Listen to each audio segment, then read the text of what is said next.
Yes, good morning students. We will be completing question 7, third part of exercise 1.3.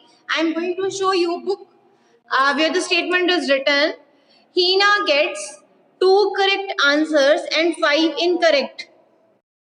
Out of 7 questions she attempts. What is her score? आपको उसका score बताना है. उसने 7 questions attempt किए हैं और जिसमें से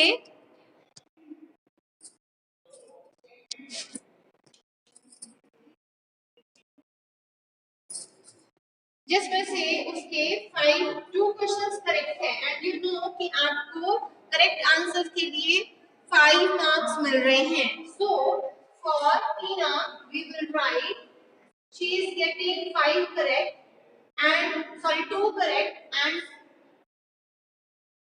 2 correct questions and 5 marks are given for every correct answer. Moreover, उसके 5 questions incorrect हैं और हर एक incorrect answer के लिए -2 होगा. ओके, सो ये उसका इनकरेक्ट क्वेश्चंस का स्कोर है, ये उसका करेक्ट आंसर्स का स्कोर है. तो आपको ऐड अप करके दोनों का फाइनल आपको रिजल्ट बताना है. 5 to the 10 if you do here, this is 5 to the 10 with -9 and her score will be 0. Okay. Next is question number 8. A cement company earns a profit of rupees 8 per bag of white cement sold and a loss of rupees 5 per bag of grey cement sold. एक company है, cement company है. अगर उस company में कोई भी bag cell होता है जो कि व्हाइट कलर का है तो उसको 8 रुपीज का प्रॉफिट हो रहा है. और अगर उसकी सेल ग्रे बैग के लिए हो रही है, ग्रे सीमेंट बैग के लिए, तो उसको जो लॉस है वो हर बैग के ऊपर 5 रुपीज का हो रहा है. What you have to tell, the company sells 3000 bags of white cement. उस कंपनी ने 3000 व्हाइट सीमेंट के बैग सेल किए और 5000 उसने ग्रे सीमेंट के बैग सेल किए. सो आपको बताना क्या है, व्हाट इज द प्रॉफिट और लॉस. उसका प्रॉफिट होगा या लॉस होगा. Okay,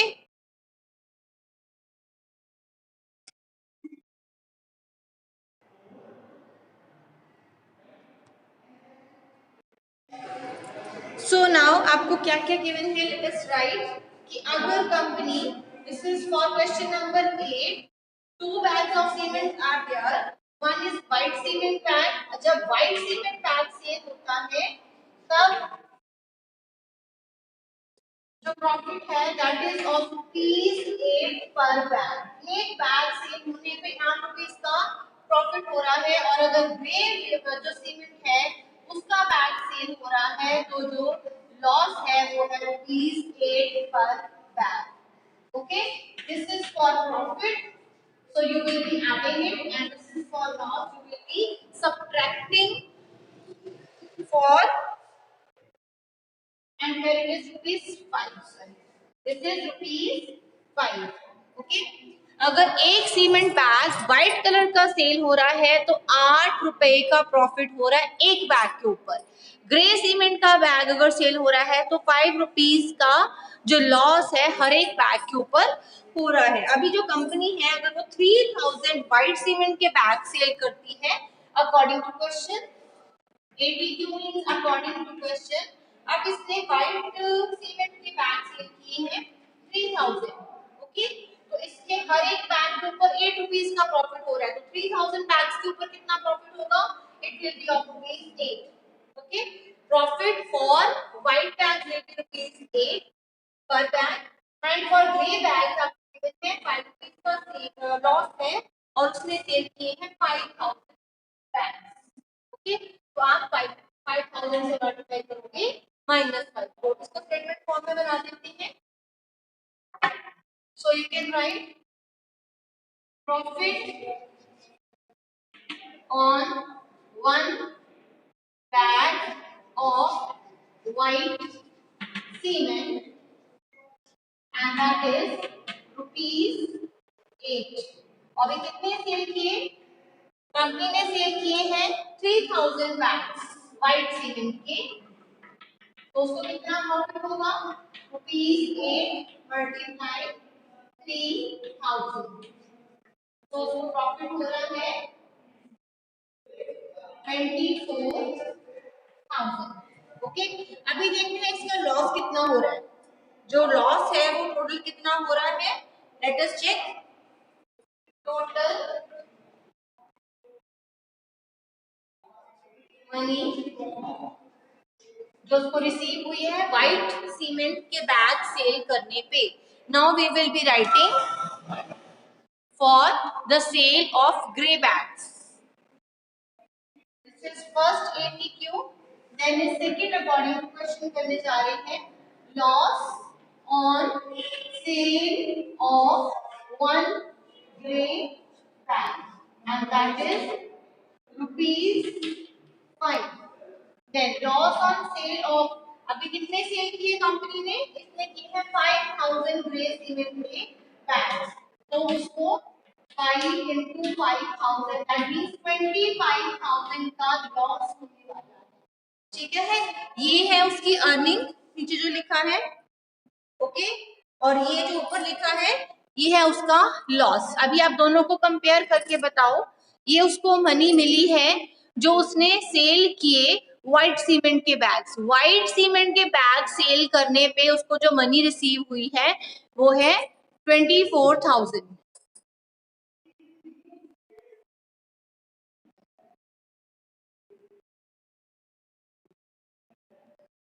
So let us compare. I hope up to this is clear to you.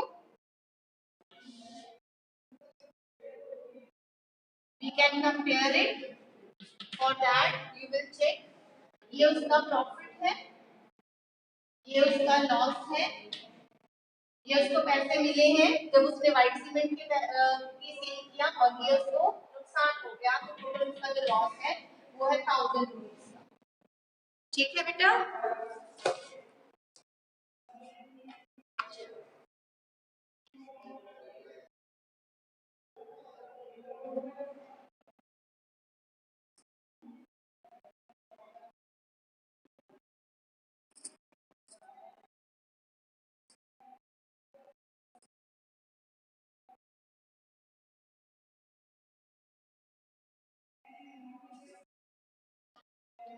Yes, sir. Few students are listening. Yes, ma'am. Unmute them.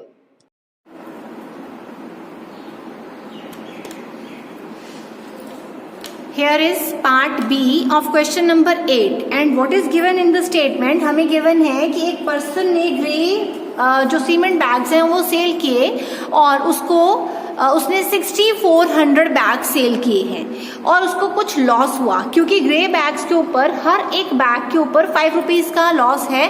तो उसने जब 6400 bag sell किए तो उसको कितना लॉस हुआ, पहले हम वो फाइंड कर लेते हैं।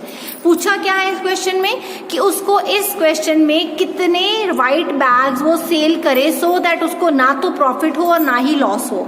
अब कैसे करेंगे, पहले हम ये चेक करते हैं कि उसको लॉस कितना हुआ, उसके बाद हम चेक करेंगे कितना प्रॉफिट वो अर्न करे सो दैट कि प्रॉफिट और लॉस दोनों इक्वल हो जाएं और उसको नीदर प्रॉफिट और नॉर लॉस का केस रहे वो। अब पहले हम चेक करते हैं, जब उसने number of cement bags grey sell किए 6400 तो उसको कितना लॉस हुआ, क्योंकि एक बैग के ऊपर 5 रुपीज का लॉस है तो 6400 बैग्स के ऊपर जो लॉस है वो रहेगा 32,000 का। अब इतना ही उसको प्रॉफिट होना चाहिए तो हम क्या करेंगे, हम चेक करेंगे कितने व्हाइट बैग सेल करे सो दैट उसका प्रॉफिट है 32,000 हो जाए। सो 32,000 उसको प्रॉफिट चाहिए, एक बैग के ऊपर 8 रुपीज का प्रॉफिट हो रहा है तो कितने बैग सेल करेगा so that this number becomes 32,000 and that number is 4,000। अब 4,000 जब वो व्हाइट बैग सेल कर रहा है तो उसको 32,000 का प्रॉफिट हो रहा है। अब नंबर ऑफ जो ग्रे बैग्स थे वो 6400 थे ग्रे बैग्स के लिए, नंबर ऑफ व्हाइट बैग जो उसने सेल किए वो 4,000 है। इन दोनों में जो उसका प्रॉफिट और लॉस है वो 32,000 सेम आ रहा है। अभी उसको इस केस में ना तो प्रॉफिट होगा ना लॉस होगा क्योंकि दोनों बैलेंस हो गए, profit is also 32,000 and loss is also rupees 32,000। So your answer will be 4,000 white bags will be sold to have neither profit nor loss by the person. Is it clear to you? आपको number find करना है, you can just check किस number से आप 8 को multiply करो so that you can get 32,000 as your answer. Thank you.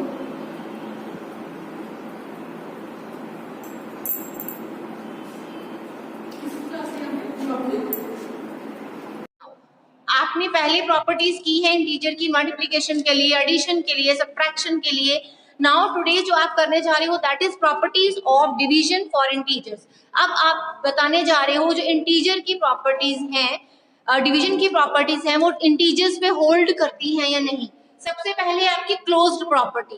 Closed property क्या होती है कि अगर आप दो इंटीजर्स को डिवाइड करते हो तो आंसर भी इंटीजर आएगा या नहीं, तो ये होल्ड नहीं करती। Okay, so first is integers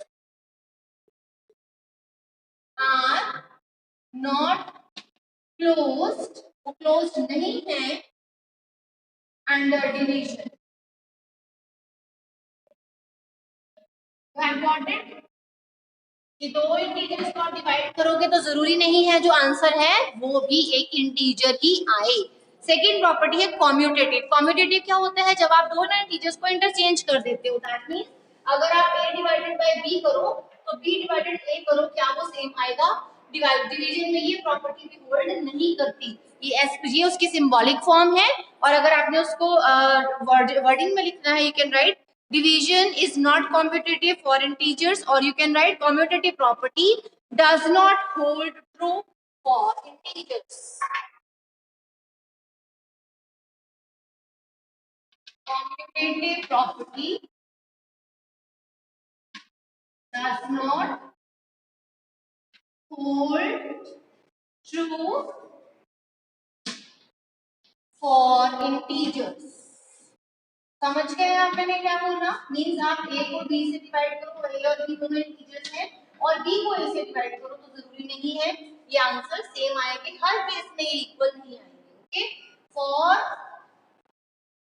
any integers a and b, जहां पे a और b कोई इंटीजर्स हो सकते हैं। थर्ड है एसोसिएटिव प्रॉपर्टी। एसोसिएटिव प्रॉपर्टी क्या कहती है, अगर आप 3 इंटीजर्स लेते हो, मींस अगर आप a को डिवाइड करो b से और फिर इसके रिजल्ट को डिवाइड करो c से, या फिर आप a को बाद में डिवाइड करोगे b और c की जो भी डिवीजन होगी उसके आंसर से, तो ये आंसर भी दोनों के हर केस में नहीं आएंगे। तो ये तीनों ही प्रॉपर्टीज होल्ड नहीं करती हैं डिवीजन के लिए। ओके, ना तो क्लोज प्रॉपर्टी, ना कॉम्यूटेटिव, और ना ही associative property. Associative property does not hold true for integers. Symbolic form नीचे मैंने लिख दी है कि for any integers किसी एक केस में आ भी जाए कि ये ट्रू है, बट हर केस में आपको आंसर नहीं देगा। जब हर केस में आंसर नहीं देता तब आप क्या लिखते हो कि ये प्रॉपर्टी होल्ड नहीं करती। जब आपको हर केस में आप कोई भी इंटीजर फिट करो तब आपको सेम आंसर्स मिले बोथ साइड पे, then you can write that property holds. But अगर एक ऐसा केस आ जाए, एक भी ऐसा केस आ जाए जहां ये प्रॉपर्टी फेल हो जाए, then you will write that property doesn't holds true. So for any integers a, b and c, this property does not holds true. So it is done. Now you have to do the questions based on division of integers. Okay, 2 pages homework will be given to you for this, and this is try these on page 22 and 23. These you will be doing at home. But for doing the questions you must know कि आपने integers के questions को solve कैसे करना है। उसके लिए मैं आपको रूल्स लिखवा देती हूँ। जैसे मैंने आपको मल्टीप्लिकेशन के रूल्स लिखवाए थे कि मल्टीप्लिकेशन चलती कैसे है, ये तो हो गई उसकी प्रॉपर्टीज। अब जब मल्टीप्लिकेशन के क्वेश्चन आए तो आपने क्या किया था, सिंपल मल्टीप्लिकेशन करने के बाद चेक किया था कितनी बार मल्टीप्लिकेशन के क्वेश्चन में माइनस का साइन आया है। अगर माइनस का sign odd number of times आया, मींस 1 3 5 टाइम्स आया, तो आपने माइनस लगा दिया। अगर वो इवन नंबर ऑफ टाइम्स आया तो आपने क्या लगाया, प्लस। ऐसे ही जब आप डिवीजन करोगे इंटीजर्स के, उसके लिए क्या रूल है, I am going to write those. First of all you complete these, then I will show you more from this side.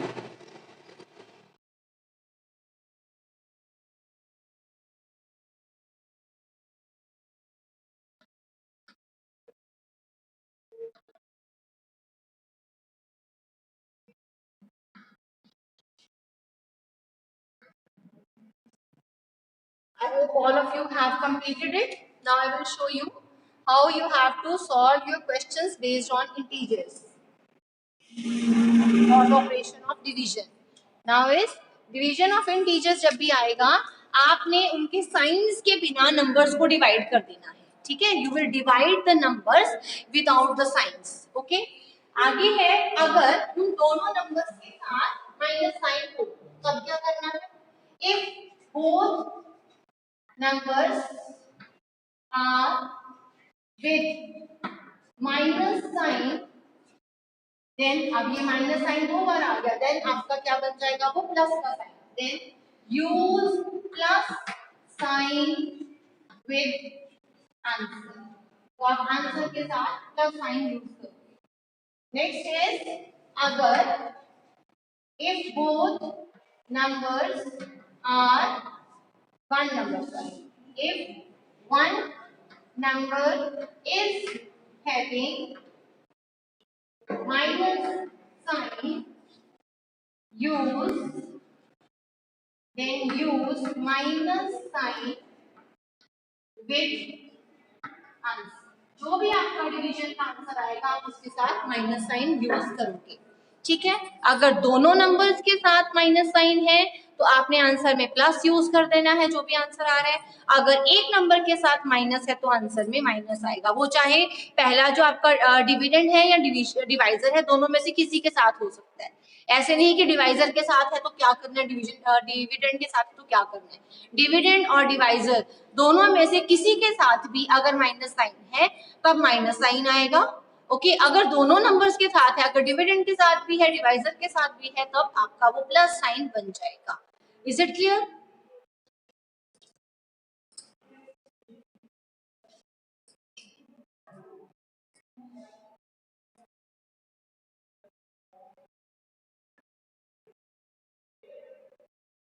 इसको सिंबॉलिक फॉर्म में लिखवा देते हैं और you can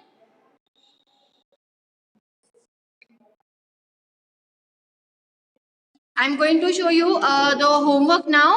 Here is the homework of page number 22 और यहाँ जो try this दी है you will check.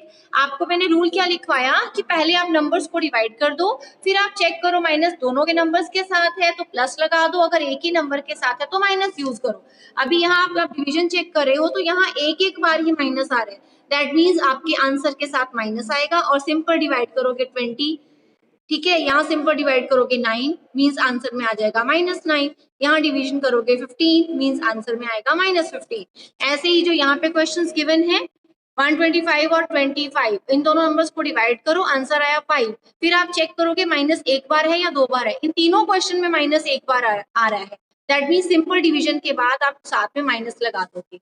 जो सेकेंड ट्राई दीज है यहाँ चेक करिए, ये जो नंबर्स दिए हुए हैं पहले आप इनको डिवाइड करोगे, 36 को 4 से, 201 को 3 से, 325 को 13 से. उसके बाद आप देखोगे माइनस कितनी बार यूज हो रहा है. अब यहाँ दो बार यूज हो रहा है, यहाँ पे भी दो बार, यहाँ पे भी दो बार. दैट मीन्स आंसर के साथ आप प्लस प्लस और प्लस लगाओगे. Is it clear? This is your homework. Now we will be doing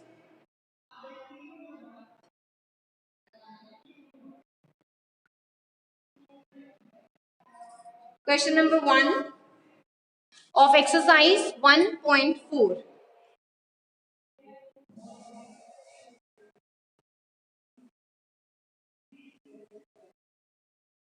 Kindly try to do homework yourself. Don't ask from anyone.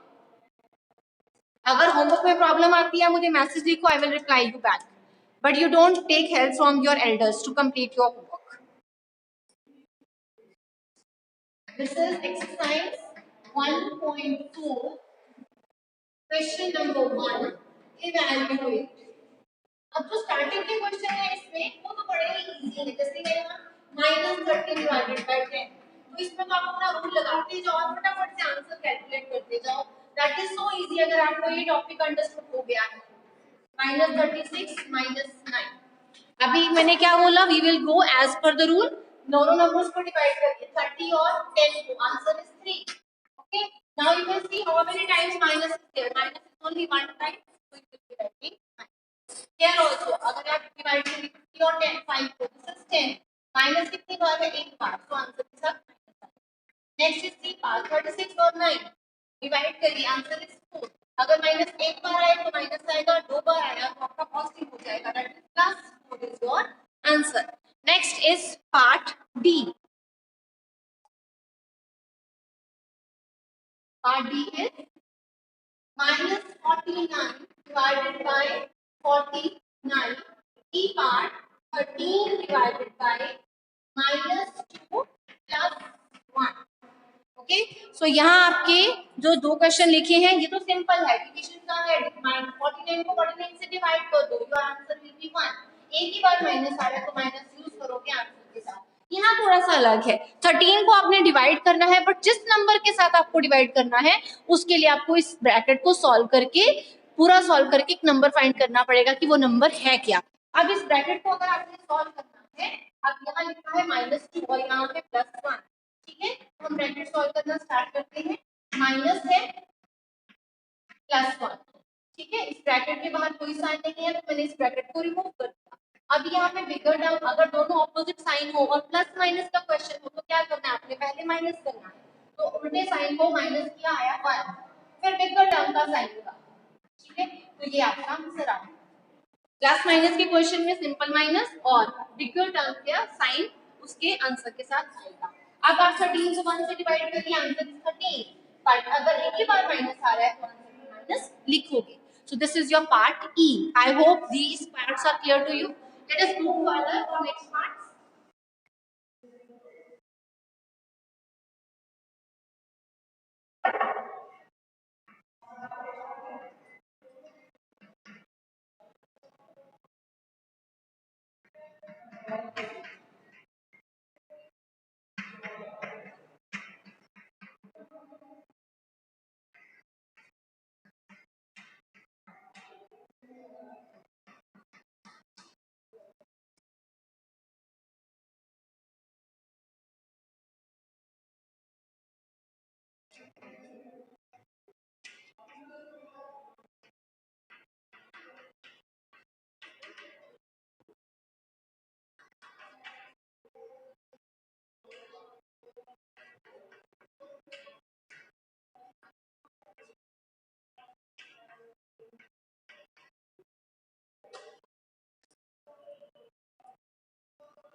Let us move further for next parts.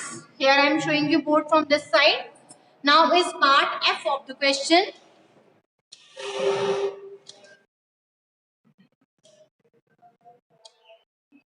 Yes, it is visible now.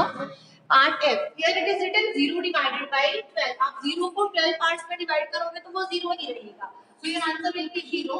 But आप check कर लो कि minus sign आ रहा है. Otherwise तो यहाँ minus आना था. But आपको पता है 0 is neither positive nor negative number.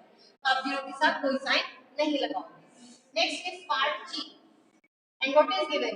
-31 को आपको डिवाइड करना है इस नंबर के साथ, बट ये नंबर आपको पता नहीं है क्योंकि ब्रैकेट में लिखा है. जब तक आप ब्रैकेट को पूरा सॉल्व नहीं करते you will not come to know क्या आंसर आएगा. So let us solve the bracket. This is -30 within bigger bracket. तो लेकिन इस ब्रैकेट के बाहर कोई साइन नहीं है तो यहाँ सिंगल साइन ही है, हम -30 लिख देते हैं. अब यहाँ दो साइन टुगेदर है, प्लस और माइनस, और आपने रूल्स याद किए थे प्लस माइनस यहाँ इकट्ठा आ जाएगा, दैट विल बी माइनस. अब ये -30 ये -1 ये दोनों सेम ही नेगेटिव नंबर्स हैं, तो हम क्या करेंगे, दोनों को ऐड अप कर देंगे. ये दोनों ही नेगेटिव नंबर्स हैं, आप ऐड करिए. 31 नेगेटिव नंबर्स हो गए आपके पास. 31 टोटल नेगेटिव स्कोर हो गया और बिग टर्म का साइन लगा दो. अब दिस इज -31 और दिस इज आल्सो -31. 31 को 31 से डिवाइड करिए और आंसर इज 1. नाउ ये दोनों तरफ क्या आ रहा है, माइनस और माइनस. अगर माइनस सिंगल टाइम आएगा you will right minus with answer, अगर माइनस दो बार आएगा you will right plus with your answer. So +1 is your answer. Next is part H. और यहाँ क्या गिवन है, यहाँ पे आपको 3 के साथ डिवाइड करना है, पर नंबर आपको नहीं पता. जब तक आप ब्रैकेट सॉल्व नहीं करोगे आपको नंबर नहीं मिलेगा. तो पहले आप क्या करिए, ये ब्रैकेट रिमूव करिए. 36 के बाहर सिंगल साइन है तो मुझे ब्रैकेट नहीं चाहिए, अब ब्रैकेट को डिसॉल्व कर देते हैं. Divided by 12. अब 36 और 12 को डिवाइड करना है आपको. 36 और 12 को डिवाइड किया 3 आया. अब ये प्लस का साइन है, ये माइनस का साइन है, सिंगल साइन माइनस का आ रहा है. तो सिंगल साइन माइनस का आए तो आंसर के साथ भी माइनस आएगा. इस नंबर को डिवाइड करना है 3 से। अब 3 को 3 से डिवाइड करिए, आंसर इज 3, बट एक बार माइनस आ रहा है तो आंसर के साथ माइनस जाएगा। तो your answer is, sorry, 3 divided by 3 is 1, sorry this is 1, but दोनों में से एक के पास माइनस है तो इसलिए आंसर में भी माइनस रहेगा। Then is part I and here is the statement. अब यहाँ पे जो आपको नंबर गिवन है ये ब्रैकेट में है और जिसको जिसके साथ डिवाइड करना है आपका डिवाइजर वो भी ब्रैकेट में है। जब तक दोनों ब्रैकेट सॉल्व नहीं होंगी आपको ना डिविडेंड मिलेगा ना डिवाइजर। तो पहले ब्रैकेट सॉल्व करते हैं। ये है -6 और इसके बाहर कोई साइन नहीं है तो ब्रैकेट रिमूव कर देते हैं, +1। ऐसे ही माइनस के बाहर कोई साइन नहीं है तो ब्रैकेट रिमूव कर देते हैं, -2 + 1। अब ये 6 प्लस और माइनस का क्वेश्चन है, प्लस माइनस के क्वेश्चन में माइनस होगा, माइनस करके 1 आना, ठीक है, बड़ी टर्म का साइन लगा दो। यहाँ पे प्लस और माइनस का क्वेश्चन है, माइनस होगा 1 लगाइए और टर्म का साइन लगा। अब 1 में डिवाइड होना है 1 से, लेकिन 2 बार माइनस आ रहा है इसलिए आंसर में प्लस जाएगा, तो +1 is your final answer. Anyone having doubt in these questions? आपको ये समझ आ गया आपने होमवर्क में क्या करना है? You have to complete try these of page 22 as well as 23. Yes, and here the statement is, what is the number of white cement bags it must sell to have neither profit nor loss?